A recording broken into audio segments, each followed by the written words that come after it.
Welcome to SAM Conversation, a program of South Asia Monitor. Our topic today is the civil war in Myanmar and its effect on India's northeast.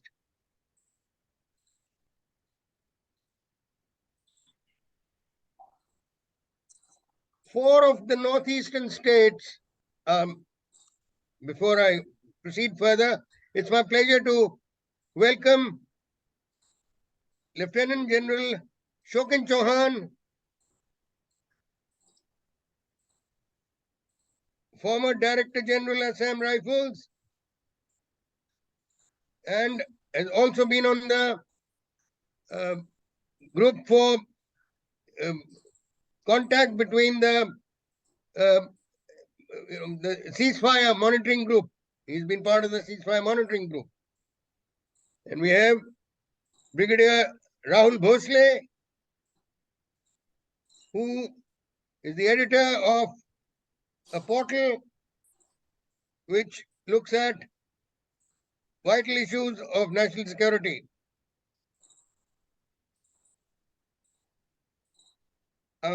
With both Gen Chauhan and Brigadier Bhonsle having served a number of times in the Northeast, they are no strangers to what's going on there. And they also have their, they've been observing very sharply what's been, the recent events. Now, there are four states which share a border with Myanmar.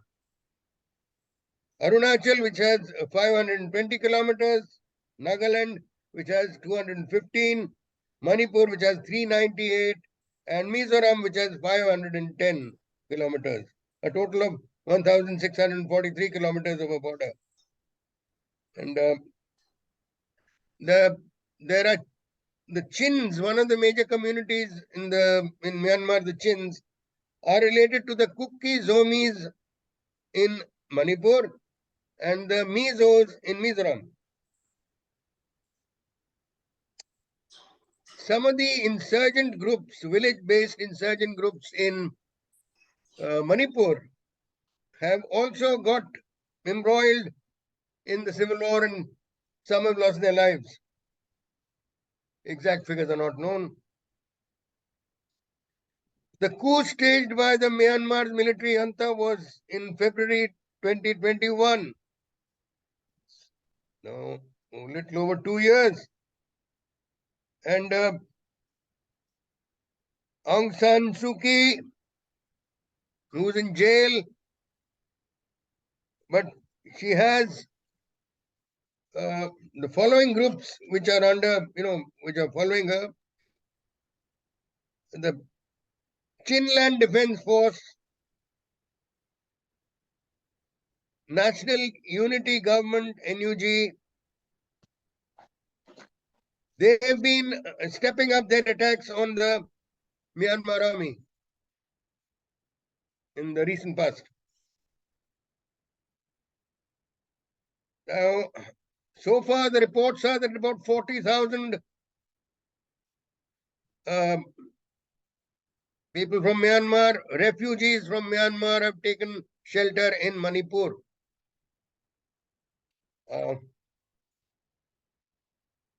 Now, there are also about 13 countries involved, including US, China, Germany, Singapore, which are involved in helping Myanmar make or acquire arms and ammunition.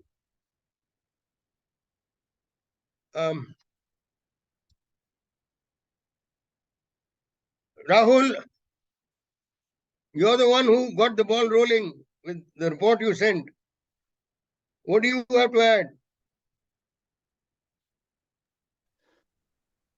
add? Good afternoon, sir, and it's great honor and privilege to be on your show along with General Shokin Chauhan, who has got very deep insight into what are the events happening there. I think as far as the Myanmar situation at present is in a very severe flux, I would say. The civil war, which started after a few months after the coup in February 2021, that is going nowhere. At present, none of the two sides, that is on one side, the People's Defense Forces and the NUG, National Unity Government, have not been able to make much headway, but they are in control of a large number of the rural belt of Myanmar is concerned, including the most interestingly, the Bumar belt, that is the majority ethnic people. The military, which has tried for the last 1.5 years to plus to get control over the areas, as well as try to neutralize the PDFs, who have also been joined by the ethnic armed group organizations, EAOs as they are known, the principal ones being the Kachin and the Arakan army presently in ceasefire but is fighting them, and the others.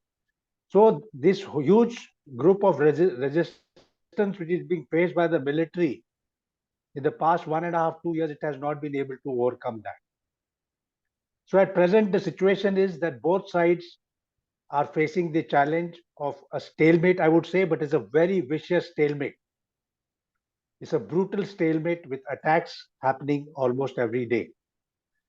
And interestingly, in the last 1 month, what we have seen, the Myanmar army has undertaken large number of airstrikes, carried out brutal assaults, and as we know, it follows the four-cut strategy, where it really ravages the civilian villages, etc. So that has caused a lot of heartburn or a lot of the violence, which has led to a large number of refugees, as you highlighted, are streaming into the various states. Mizoram and now even Manipur has got a number of these refugees which are coming across. The other important aspect is related to India is the Myanmar army has carried out certain air attacks on bang on the border, because the Chin rebels which are fighting the Myanmar RD, CDF, they have created certain heights which are close to the Indo-Myanmar border, and obviously to take advantage of it. And now the Myanmar army has started attacking these with the air. Some of the air shelling or the impact of that has been felt across the border as well. Some of the Chin groups, or rather the Mizo groups, which are on our own side, have also allegedly helping the CDF, that is Chin Defense Force. So in a way, they are getting involved in the fighting. So the overall, I think, situation which is being developed here is absolutely a very huge amount of anarchy, I would say, with none of the sides having the advantage or being able to overcome the other in the next, to my mind, a long time to come. So the fighting is going to go on, and in India, we'll have to be prepared for the situation to deteriorate even further, particularly on the Indo-Myanmar border. So that is the overall picture as I sense it. Thank you, sir. Thank you, Rahul. Shokin, I'm sure you have a lot to add, please.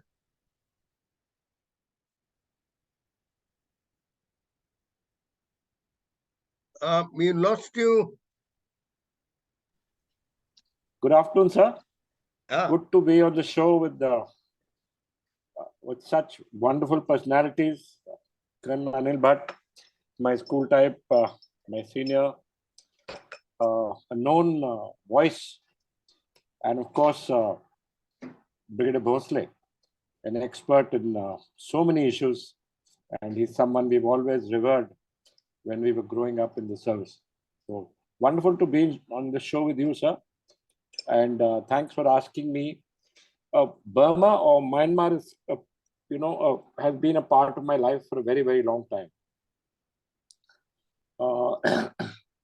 I have had almost 7-10 years with the Northeast, sir, starting from a young major along the Ukhrul border, upwards to finally when I retired from service, I was the Director General of the Assam Rifles, which among its other onerous responsibilities was also responsible for the Indo-Myanmar border.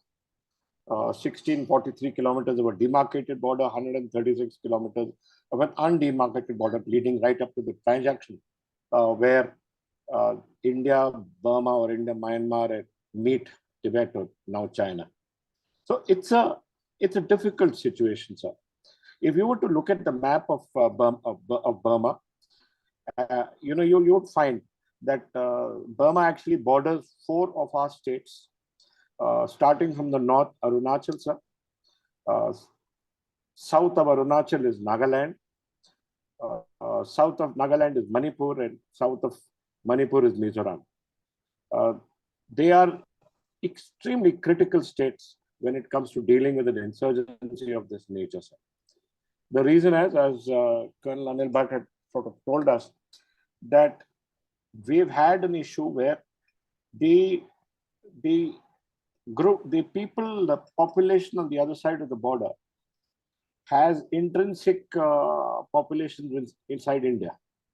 And almost all the northeastern states, the northeastern populations have actually immigrated or migrated over the last 5 to 6 centuries, maybe 10 centuries, from the areas of Myanmar towards the lands of the Indian Northeast. The border is open. And why I want to stress this is that, oftentimes people talk to us about sealing the border. This is not a border that can be sealed.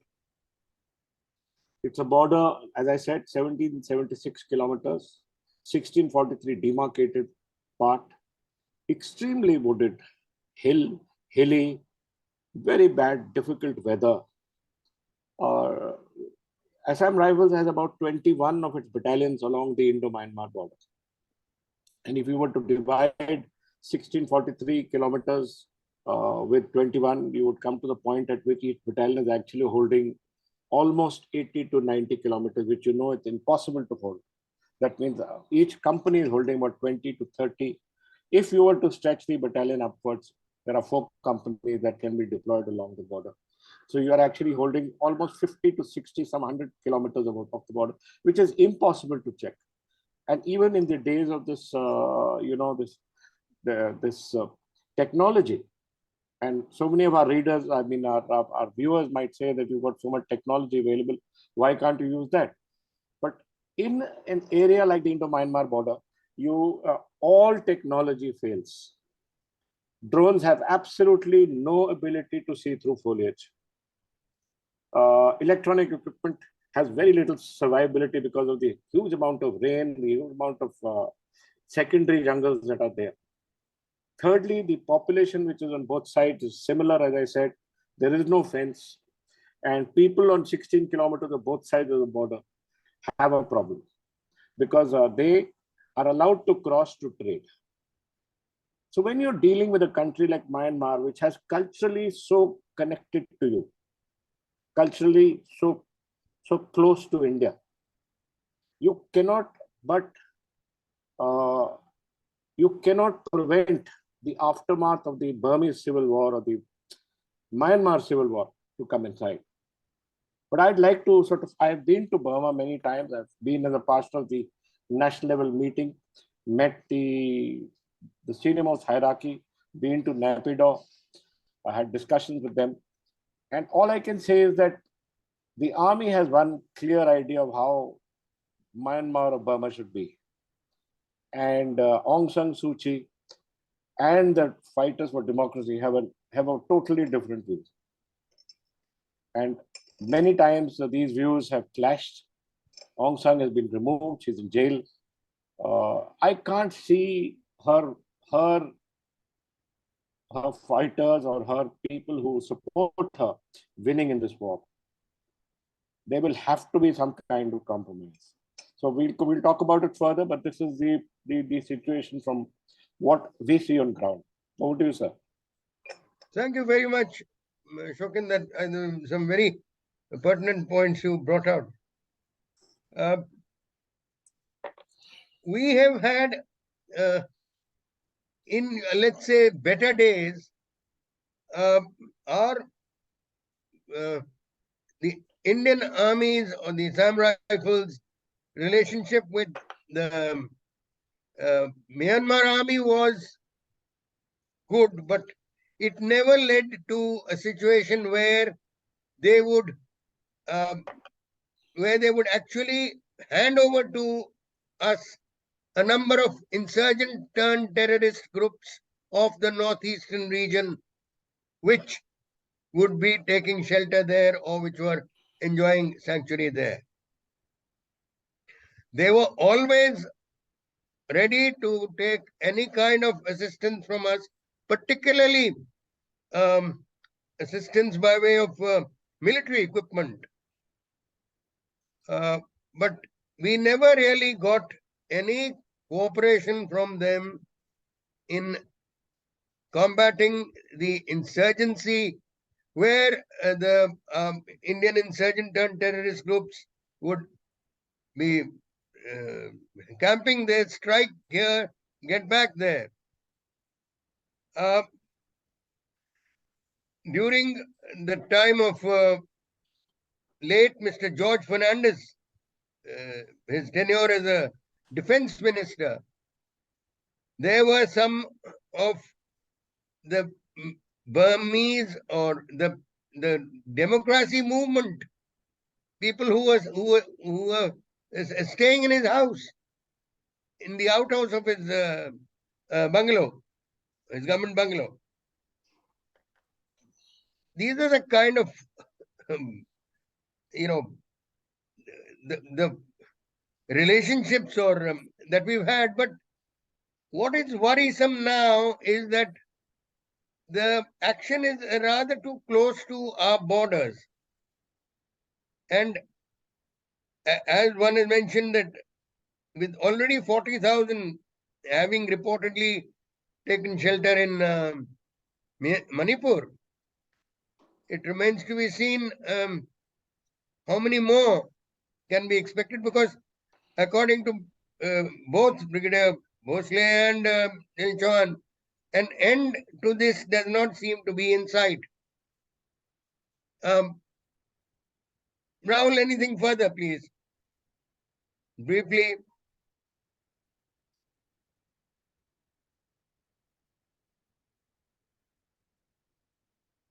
Sorry. You're absolutely right, sir. The Myanmar army has played a good role sometimes when they feel like it, because for them, this is not the primary sort of fight over all the years. They've got so many of their ethnic armed groups which they have to tackle. And those ethnic armed groups are very well armed, and they are sort of holding them on the fighting the army for many decades now. So they are well versed in the combat. So under that situation, possibly we over expected the Myanmar army to have a curbs on our the northeast group which are there. But definitely sometimes they have launched the campaigns to sort of shoo them away, I would say, not completely eliminate them. What is most important is that today, what we are getting some reports that these the northeast groups who have got their camps in the Sageng and these areas, they have been mustered by the Myanmar army to fight the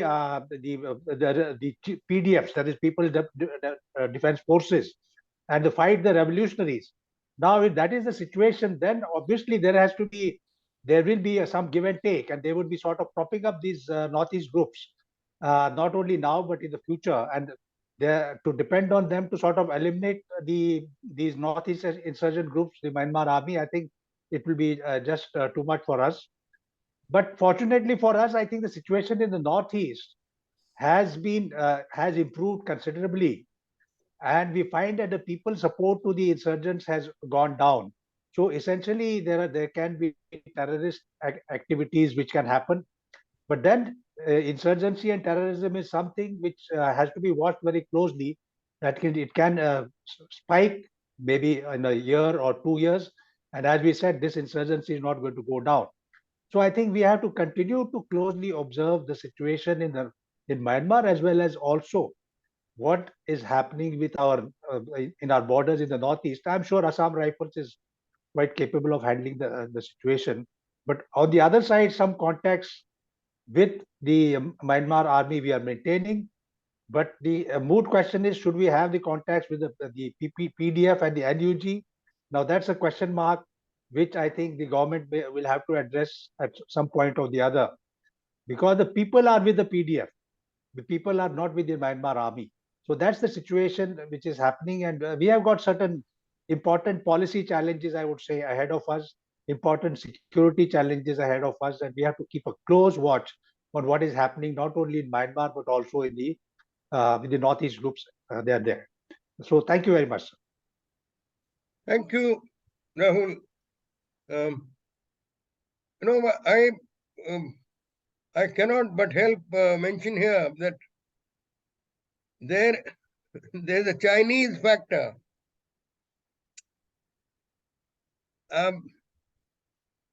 The NSCN, National Socialist Council of Nagaland, also very often referred to as Nagalim, NSCN IM, that is the Isaac Muiwa group, have had very close links with the Chinese till recent years. Let's say till barely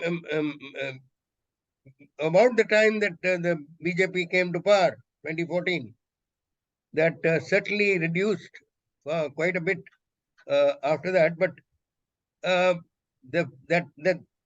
connection has been a very strong one with Anthony Shimre, the nephew of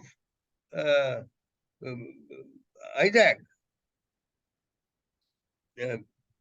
Sorry, Twingling Muiwa.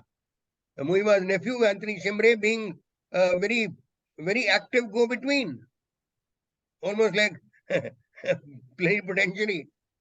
And of course, a very effective conduit for arms and ammunition, which was supplied to as far away as the Maoist insurgent groups. Now, I refuse to believe that the Chinese have completely, there's nothing doing out there.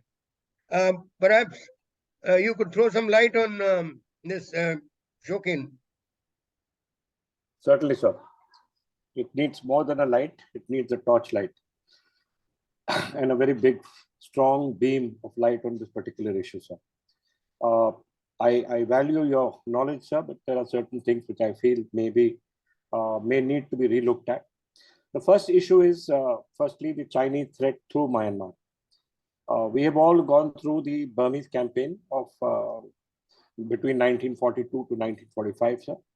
We have seen how the Japanese army fought its way through China, fought its way through Burma, and came into the Indian Northeast, entering in Manipur through the Somra tracks, and finally through till almost Kohima, and were about to come down to Dimapur if they had not been defeated in the famous battle of Kohima. So that famous Stilwell Road has been rebuilt by us. It's not yet in use, but that road exists connecting China to India. We built it for the Myanmaris, for the Burmese, but certainly the threat of PLA moving through Myanmar is a very, very cogent threat. That's the first issue. Second issue was about Anthony Shimre and the NSCN-IM. Since I have been involved in talking with them, in fact, yesterday was Palm Sunday, and Anthony, Atem, and a whole lot of them sent me their greetings. Today, the government has started the review meeting with them in Delhi with the NSCN-IM. But let's see the link of the NSCN-IM with the Chinese. At present, sir, Muiwa is certainly not a foolish man. He has cut off all links with China because he's talking peace with India. The second issue is Anthony Shimre is the 4-star chief of the Naga army. He's a much changed man. At least he wants us to believe that. He's a family man now, and he lives in Hebron near Dimapur. And he has told me on more than one occasion that he has nothing to do with China. The third is there is an ex-chief of the Naga army, guy called Phung Thing, who's at present staying in Ruli which is in actually the Yunnan province of China. It is the edge of the Yunnan province of China. It is where the grey market bazaar is. Now, we all know, sir, that the link of not just the NSC and IM, but the NSC and K, and the PLA of the Manipur, and all the other, including the Arakan Army, the Arakan Liberation Army. Why I say this with a great amount of authority is that I have actually dealt and met every one of them. As the chairman of the Ceasefire Monitoring Group, I spent a lot of time talking to all these insurgent groups, looking at their views, seeing what they actually are looking for, and what is their motivation to further go. And I just give you one idea of this motivation.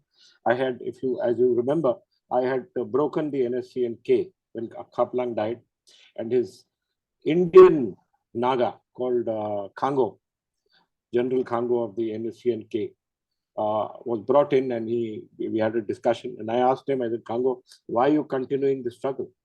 He said, sir, I will continue the struggle till all the Koniaks are united. Now, Koniaks live on both sides of the border, Nagaland as well as Burma. Yes.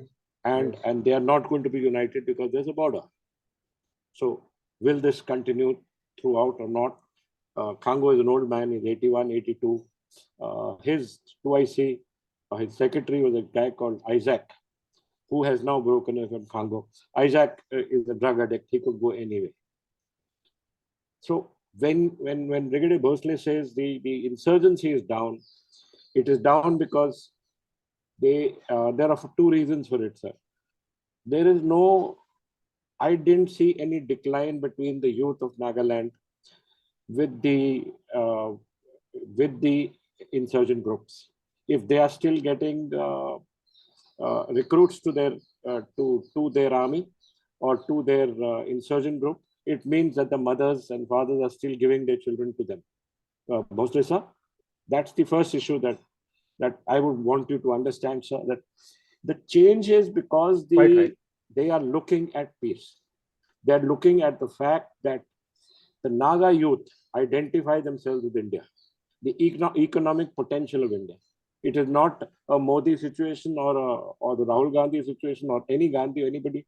It's not political. It's a change in a situation, a thought process that how long will this war continue? I have had a lot of discussion with the Naga Mothers Association, which is a very powerful cultural group in Nagaland. Yes, very powerful. Yes. And I've spoken to them in great detail about this. The third issue is that when I went to Myanmar and had my discussion, the Home Minister, and I won't take his name because I don't remember the names, it's so really difficult right now. But the Home Minister called me to a side. I was in uniform. Our party was led by the Home Secretary. But he called me aside, took me aside during the tea break, and he said, General, we have a common enemy. So I said, okay. He said, yes, we don't trust China. So if the Home Minister could tell me that they don't trust China, it means they don't trust China. He wasn't playing a game. The issue is that there is one perception of nationalism which the Burmese have. They had lost it when the British took over their country. They're determined not to lose their country again. So that's one issue. The second issue is the perception that this is the best way forward for Burma. As Brigadier Bhonsle said, there are so many insurgent groups that you will lose count. There are more than the insurgent groups in India that are in Burma. And all of them have not got together. There are about 16 odd groups which have got together, but there are equally some groups with the army. So it's a muddle, sir. I would like to share just 2 slides, if you don't mind, sir. And I hope I have the time. Quickly as you can, please. You have disabled participant share screen. Okay, forget it. It's disabled right now, but I would have shown you some very nice slides about how this affects us. Like I said, we must be very clear. Brigadier Bhonsle talked about the foreign policy challenges, sir. As a soldier, I can only say one thing, that we can't ignore the Burmese government. It is led by an army government. We can't ignore him. We can't go against them. We have to choose a national interest. That Our interest lies in making sure that our Northeast remains secure, our Northeast remains safe, and that we always have the support of the armed forces of Burma. Second thing, the number of Burmese forces opposite 1,770 kilometers of a border is just 4 units of 1,200 people strong. That means each unit is probably looking at 600 kilometers. Then it's just not possible. So they outsource the security in this region to insurgent groups. That's why they don't get after them. It has its problems. Yeah. What I was saying was, sir, that Myanmar is an important country for us. We must never make the mistake of being guardians of democracy. We have national interests, and these national interests are paramount. And Myanmar can play merry hell into the security of our Northeast. I've gone into length to tell you that all the tribal groups of the Northeast owe their background to Myanmar. The Mizos, the Chins, all of them have their Yes, trace no doubt. their descent from Myanmar. Their holy rocks, their holy caves, their holy everything. I have spoken to the Chief Minister Lalthan Havla when I was the DG, and I remember him telling me, he's a general, we are the Chin tribe. We cannot be asked to stop the Chins from coming into our territory. He said that Mizoram will not do. And that is why there is silence, because Mizoram will definitely not listen to the request of the government of India to stop allowing the refugees to come in from there. It's a difficult situation, sir, and we must play it with great amount of care. I stress again, we should not be the protectors of democracy. It's not our business. Our business is to govern our country and to keep it secure. Thank you very much for the opportunity. Thank you, Shokin. Thank you. I think you brought out some very vital points here.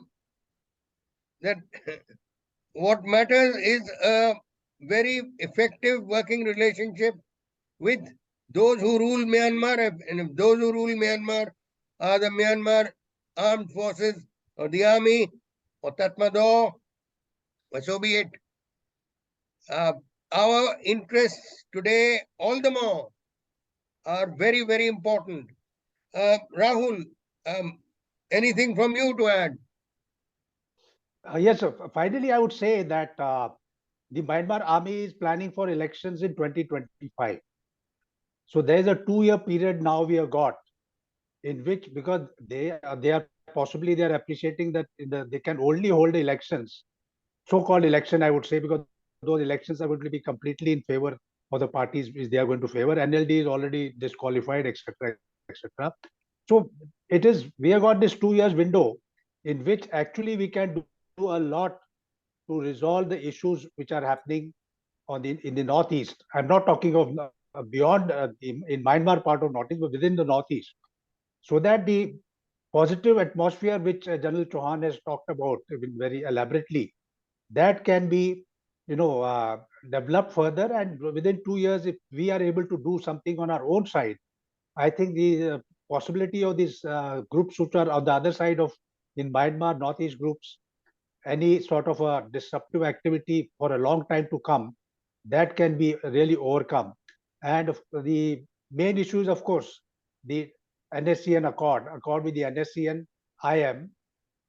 Whether that happens or not, one is not sure, because no government in India can afford to give them the independent constitution and the flag, which is the reason why Kashmir, the special status was removed. And without this thing, I think NSC and IM will not really agree to that. So it's a very sort of the Hobson choice which you have got. As far as I do agree with General Chauhan that we have no business to start off promoting democracy, across the Myanmar or wherever it is. We have to go with the government which is there. But we have to sense the mood of the people. Today, the majority Bamar committee is not with the Myanmar army. So in that sense, we have to have the feelers which are going out not only to the Myanmar army but to the NLD and its supporters, That can happen in various ways. It's not necessary that the government has to do it. We have other sources, other types of methodologies which they can do, which can, and I'm sure something is already happening on that front, because the Myanmar army will not, 2 years hence, Myanmar army is going to be completely different than what it is today. If they don't change, they are going to collapse. I mean, that's what the whole sense is about. So thank you very much, sir. Thank you, Rahul. Again, a very important point brought out is the NSCN. How sincere it is, because the moment NSCN starts talking about Nagalim, National Socialist Council of Nagalim. Nagalim is a very, very explosive term because it involves Naga populations staying in various states of the Northeast. Already once there have been very bloody riots in Manipur in the 90s. In the 1990s, there were very, very bloody riots when this matter first came up. Manipur's a very leading, internationally known Ratan Thiam, who's been the director of the National School of Drama also. He returned his Padma Shri. I mean, that's just one. But it's a very it's a very emotive and a very strong issue that NSCN does not come up with Nagalim or the aspect of this. Incidentally, this is the first of the underground groups, which when it came over ground, which when it surrendered without surrendering its arms. And it's been using these arms to run a parallel government almost in Nagaland and parts of Manipur also. So it's not it's not very easy, but we have to strike a balance. We have to ensure that the peace with the NSCN is effected and effected meaningfully, not something which is just done and tom-tommed about and which doesn't exist on the ground. And again, a working relationship has to be kept with Myanmar. Anything further before we wind up, Chauhan?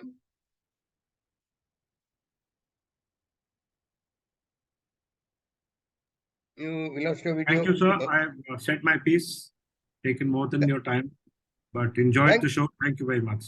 Thank you. It's been a pleasure to have been with you. Thank you very much, Shokin. Thank you very much, Rahul. And it's some very, very important points have been brought out by both of you. All the best. Thank you.